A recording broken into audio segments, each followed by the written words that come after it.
ilmoittamalla Opel Caritilla matkassa italialaispari Luca Cattilino ja Andrea Pallini.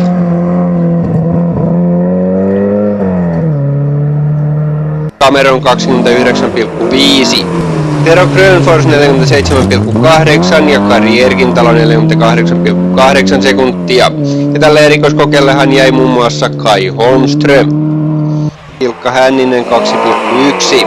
Kokonaistilanteessa Ohrankamen oli kuitenkin 12,4 sekunnin erolla vielä kärjessä ja 13,2 Hänniselle.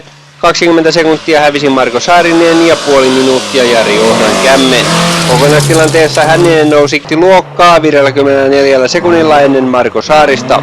Ohrankämmen oli kärjestä minuutin ja 32 sekunnin päässä, Tero Grönfors minuutti 58 matkaa kärkeen. Saarista Tero Grönfors hävisi 18. Kokonaistilanteessa luokan kärkipaikalla oli